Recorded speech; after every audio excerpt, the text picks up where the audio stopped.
That's James's fancy meal for today. Yeah, And that is it's fantasy. It's fantasy. It's a taco salad, but it doesn't have tacos in it. It has pomegranate arils for the crunch, and cilantro, and romaine lettuce, and this veggie stuff here. So broccoli boost veggie you would grounds. know how to. Tacos have meat in them, right? Yeah, but those. But you can make nice tacos without meat. They have pretty good meat substitutes nowadays, unlike in the early days. So I'm going to review Hotel Portofino Season 3, Star Trek Discovery, the final season, and I saw the TV below. And so is that like Hotel California, only further south? Huh? Hotel Portofino? Yeah. So, this is what I fried up, and there's the ingredients for that. And honestly, this is this then. Yeah. Eh? So James will review the flavor. Yeah. Well, I'll start that now then. I fried it in some coconut oil because it also it contains some coconut oil in it, and quite a bit actually. No, ordinarily you don't believe in coconut oil, right? No, it's high in saturated fat. Yeah. But I guess it's medium chain fatty acid, so I don't really know if that makes a difference. I bet you it does. They say it does, but I don't know. Yeah. So it might not be enough for many people. Anyway, but anyhow, I don't know how you feel about the crumble. If you I thought, well, it'd be okay on the baked potato as well as the salad, so I kind of dumped it right on top of everything. But it's women owned. Women owned. It says on the side there. On the side. Oh yeah, there it is. Yeah. And it's called broccoli boost veggie grounds. Weird. Yeah, but I have to say, I mean, it might be worth keeping the ingredients on the side. If you like it, I can make something similar. Probably much cheaper, right? Yeah. It wouldn't be difficult to make because, I mean, the #1 ingredient is yellow split peas, and they're so cheap. You can get a huge sack of them from Great Canadian Wholesale. If you could actually next to nothing. Crunch them up and make them kind of tasty is not the word, but well, I mean, they put a lot of other things in here to make them tasty, right? Like the coconut oil doesn't hurt. No, it doesn't. I mean, you add fat to something, and you're gonna like it more. Generally. So, anyway. When I was a kid, I didn't like any fat on the meat, though. Well, but a lot of people like fat, you know. Yeah. They want the meat just slobbering with fat. I don't know. Maybe so. Anyway, it took a while. The meal doesn't actually look as good as it did when I plated it, because I plated it at about 1 o'clock. And I had work to do at my place. I didn't know. I thought that would be about the right time for dinner, but it turned out it was not. So, anyway, I won't buy this product again. I just wanted to see what it was like. And it had a good idea, right? Well, it was on sale. But it doesn't, honestly, it doesn't look like ground round at all. No. And is that what it's a lot of people, well, it's called veggie grounds, right? So reminds me of tea grounds more than anything. Yeah, it doesn't. It's not convincing. So the taste is good, and it's better than ground. Taste-wise, texture-wise, and just thought-wise, I don't like the idea of ground. Even when I kind of overcooked it in the frying pan, it's to make it darker, but it's not. It doesn't look anything like. I wouldn't have noticed it's overcooked. And I don't think it has the texture or anything like it. So I don't know how many people would actually go for this. I'm guessing not many, and that's why I was able to get it really on sale. But anyway, so yeah, and really a lot of ground. I don't think there's much meat in there. What do they chuck in there? Like I would not want to know. Yeah. It's best that it's just called ground or ground beef, I guess. Call it. I think that's why they call it ground. You don't want to. Hey, we didn't call it beef now. I don't know. Anyway, and I made some stuffed bell peppers also today. So I had the oven on because last night. I don't know if it actually did. That's one of your best recipes. Sorry for interrupting. Well, yeah, a lot of people like stuffed bell peppers. Yeah. Well, it's they're really easy. They're a little bit like you can put cabbage rolls. Exactly yeah. right. But this same basic principle. You put a veggie around a stuffing or stuff like that. Yeah. It's just, I gotta say, they're not as good as cabbage rolls, but then what is? Yeah. But they're, the way Pauline makes them, awesome. Yeah, very good, very healthy.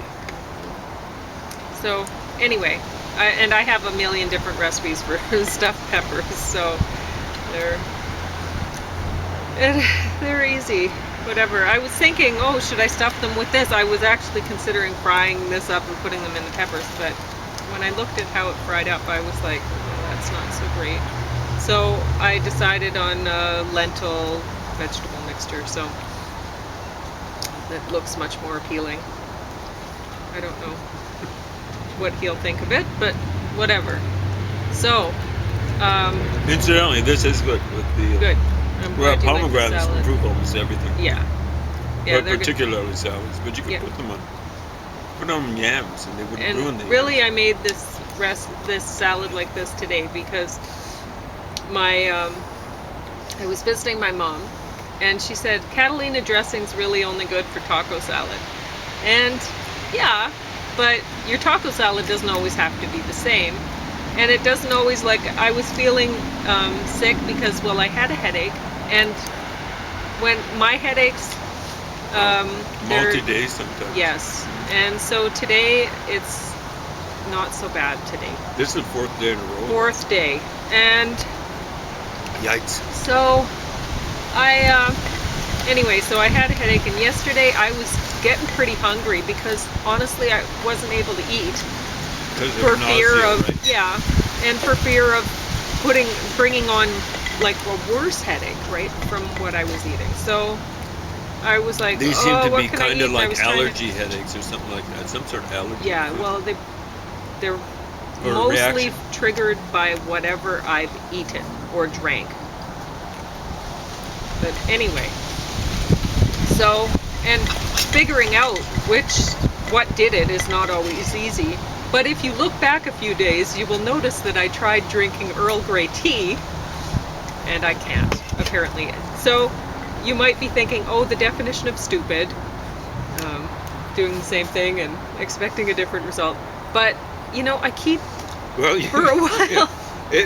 We'll call it stupid. That definition was actually used for insanity. Oh, okay. But anyway, either way. But Pauline is not stupid. So she will learn. And I don't think I'm insane either. And but definitely honestly, I keep thinking, oh well, because I visited my mom. Speaking of my mom, and I was drinking that French vanilla instant coffee, and I didn't get a headache from it, and I was like, that made you. And so I was thinking, okay, well, maybe I'm all better now. Maybe I'm healed somehow, and I can now have things like that again. Apparently no.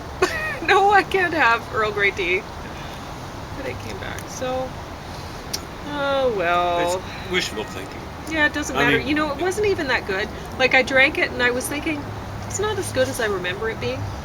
So whatever, who cares? Yeah. I think the insanity thing would come in when someone does something that's irreversible. Or that causes death in some.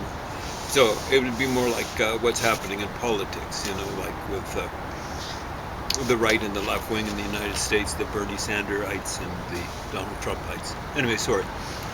So, I like a lot of PBS things. Hotel Portofino Season 3. I have never watched this show before. And I don't know if I'd be interested in watching Seasons 1 and 2. This one was just a really exciting season. I mean, you have the Wall Street crash coming on, so this is the 20s 1920s Italian drama. So this is set in Italy,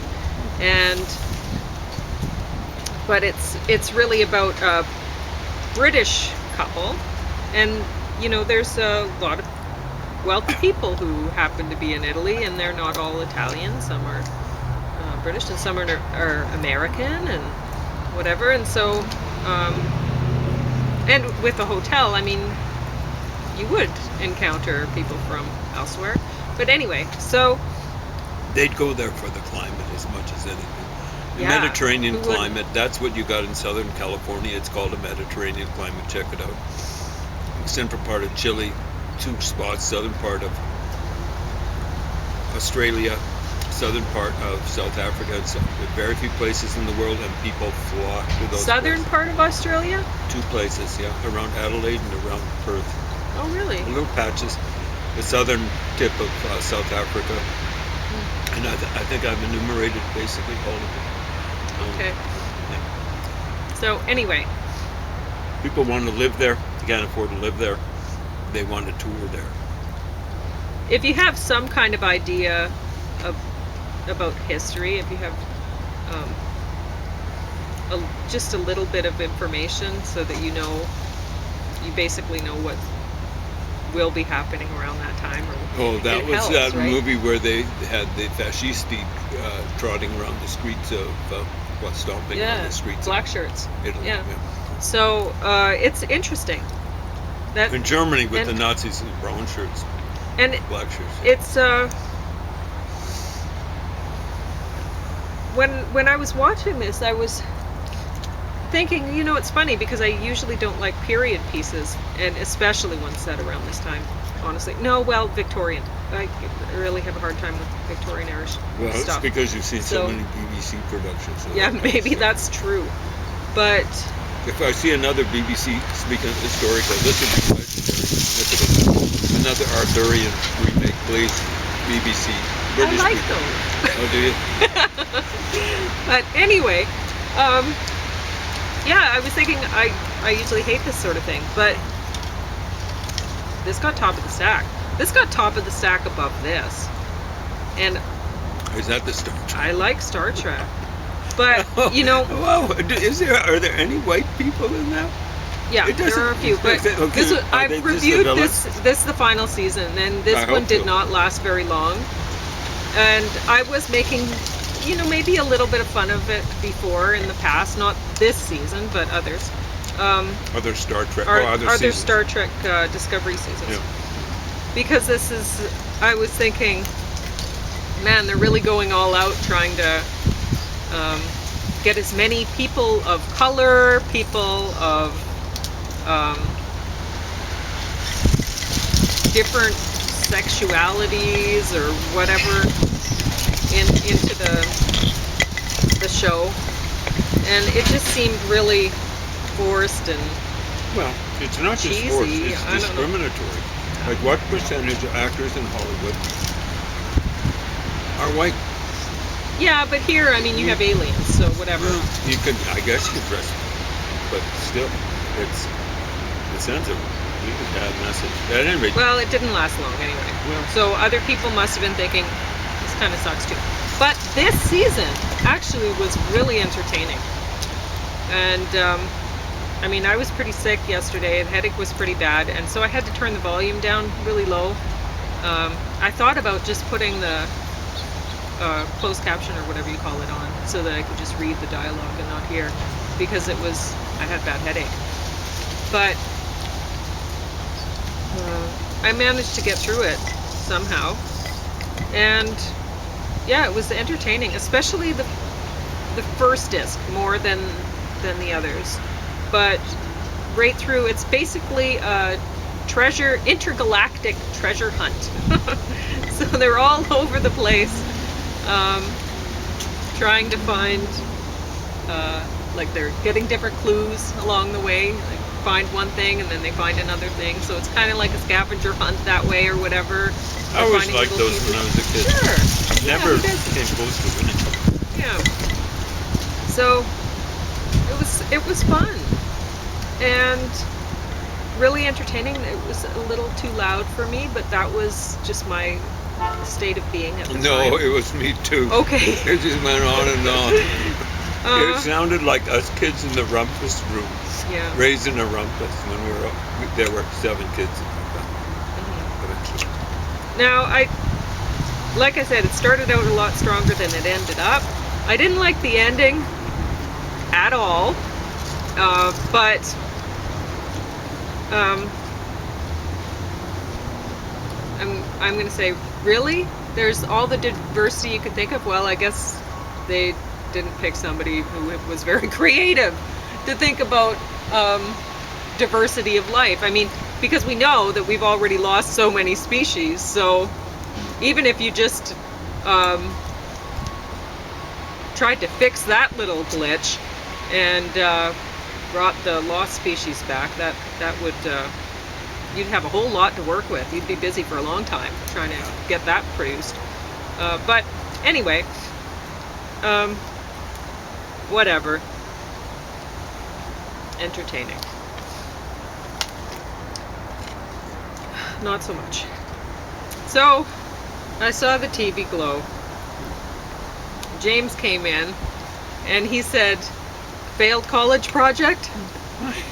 And I was like, and in other words, college dropouts in drama school or whatever they call it now. Yeah. Drama, performing arts is, I think. Yeah, which is really interesting because I saw it was produced by Emma Stone, and I kind of like them. I know. And I thought, but she put up the money. She didn't put up too much money for this. I mean, there were some good special effects in this show, which that was surprising because it has a very indie feel to it.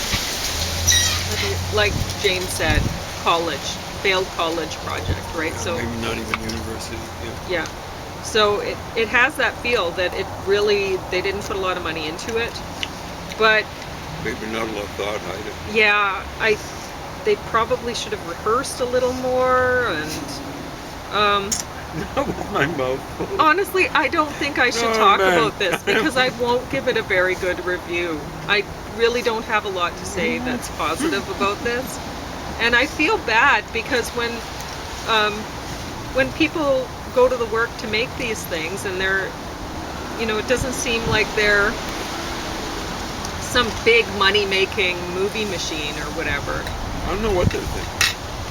Then I feel bad when they don't pull it off, I know. I'm always pulling for it. Exactly. It reminds me of when I was an undergrad. Whatever we do. And we actually had on the Mueller student newspaper, we had someone who was really good. He'd been on a high school newspaper sort of thing. That's all they wanted to do, newspapers. And he was a really good guy. So he put out this wonderful looking stuff. He actually adored the layout of Rolling Stone magazine, even though he was not a rock and roll fan. He played the flute or something like that in the school band. Oh, interesting. Yeah. Nice. He was conservative in the sense that he didn't do stupid stuff. But I think I'd characterize him as being liberal when it came to, not the American sense of liberal. Liberal when it came to his politics, kind of in the center. Lint in my hair. Anyway,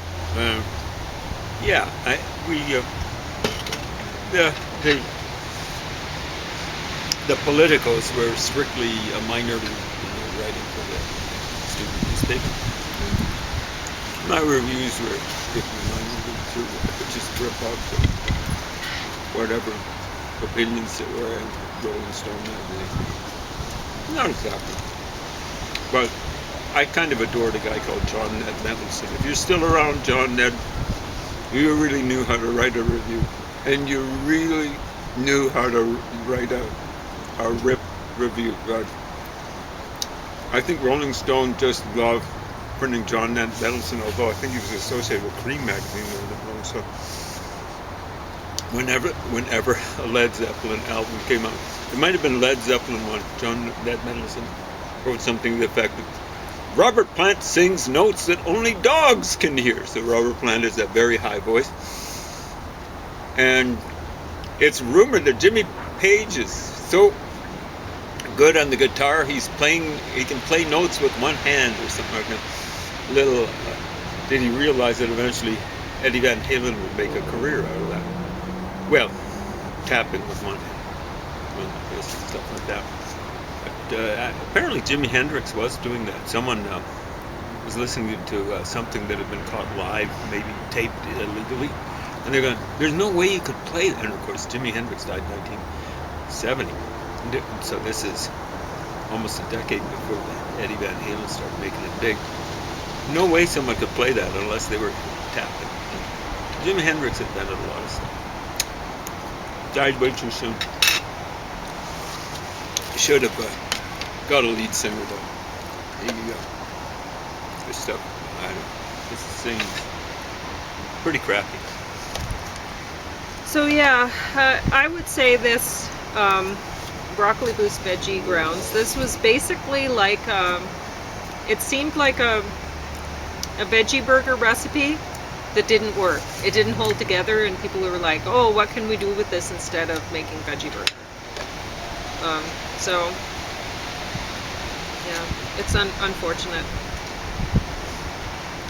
But whatever, James said it tasted good, so maybe I will save the ingredient list and try to make him something similar. You'll notice it's pretty well all gone. Yeah, so I wasn't even thinking about it. I was just going with the flow. So he liked it. And you know what? It's not dry and fly away. How do you tell? It's a bit breezy today. No, and it hasn't left the plate. I see 2 crumbs here, but I think they tumbled off the plate.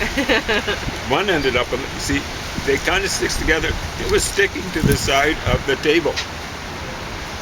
So down here, I don't see anything. So it sticks together, no end, you know? Very good. Okay. Well, that's all I really had. Is there any more time? Why, you wanted to talk? Yeah, maybe. Okay. Well, go ahead. You have 7 minutes. 7 minutes, huh? Yep. Go whatever you want. So I've been threatening folks, some of you folks out there, hopefully not too many, that I'm going to be reviewing a book called, I don't know what the original title is. I'm translating, the original title would be in English. I'm going to translate back into English from the Afrikaans. Something like Light Up the Window.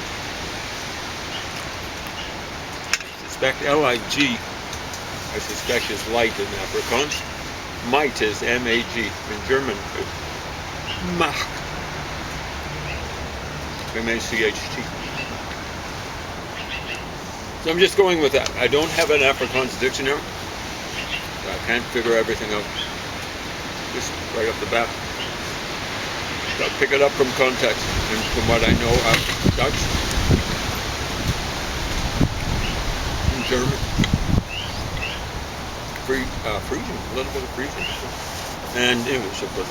Dutch is related fairly closely to English. Frisian even more closely. Apparently.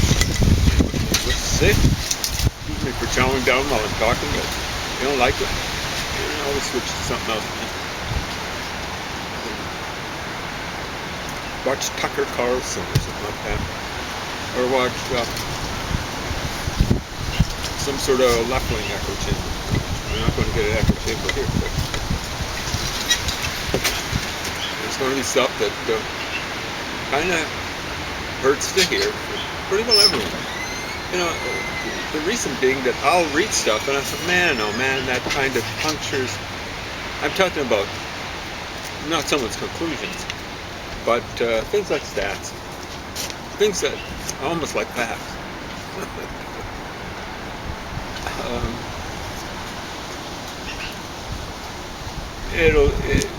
I oftentimes get disillusioned. You know, India, for example.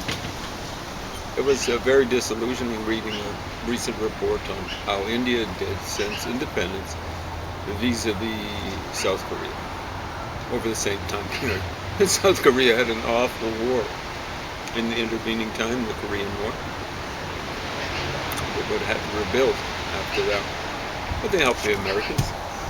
The Americans could have helped the Indians out, but the Indians were too busy pussyfooting around with the Ruskies, thinking that the Ruskies had the answer, perhaps. I'm not sure what Nehru thought. His successors is basically the Nehru dynasty. Ruled India for a substantial misrule of India. Looking at the economic figures. for a substantial period of time. The one thing that they did provide for is apparently a reasonably good education system, but which has a better education system, India or South Korea? You need a little bit of cash. Decent education system. And India's kind of, or up until recently, under Modi. Modi's an idiot, but it looks as though he actually knows how to somewhat handle the economy better at least than the Congress Party folks. And I won't say a true believer in the Congress Party and stuff like that, but I thought they'd done well. But it turns out their devotion to democracy was at the very least suspect. I mean, basically it's a dynasty for the longest time, for the too longest time. And they just didn't perform in the economy. It isn't good enough to have socialism where you're sharing stuff around, because you can share poverty just as well as you can share riches. Probably way easier, because it's actually hard to run an economy. It's actually hard to run a household economy. Check out what's happening in North America, Canada, United States, record levels of household debt. It's hard to run a business. There are probably record levels of business debt in North America. It's hard, and it's hard to run an economy. The record levels probably of government debt in North America. It's not as hard as it would seem from those sorts of things. I mean, for example, it was much harder to run the American economy after World War II. Wow. The per capita debt was, the total debt was lower than it is in the United States. The population of the United States is significantly higher than it was then. The last time I checked, which is a while back, the per capita debt in the United States was higher right after World War II. Are you listening, folks? Higher after World War II than it has been up until fairly recently. It might have gotten higher, especially after the George Bush tax cuts after he came in. He stole an election. I think he lost the popular vote in 2000, and he goes, wow, when the Democrats, when John F. Kennedy got in with a very close vote, he did win the popular vote, at least according to the official accounts. And understand, his dad got the Democratic machine in Chicago with the help probably of the mafia in Chicago to win Illinois. And that was a close vote. I understand it was a close vote in California. And Richard Nixon had maybe as close ties with the mob in Southern California as Joseph Kennedy, not John Kennedy. Joseph Kennedy, John Kennedy's dad, had with the mafia east of the Mississippi River. Got a minute? Or is that out? 38 seconds. 38, Wrap it up. 38 seconds. So Bush baby just went hog wild. He's saying, I'm a lot braver than John Kennedy because I stole the election. No, he never admitted to stealing the election. But I'm just going to run roughshod over my opponents and the people that they represent. In other words, the poor people in the United States. Tune in next time.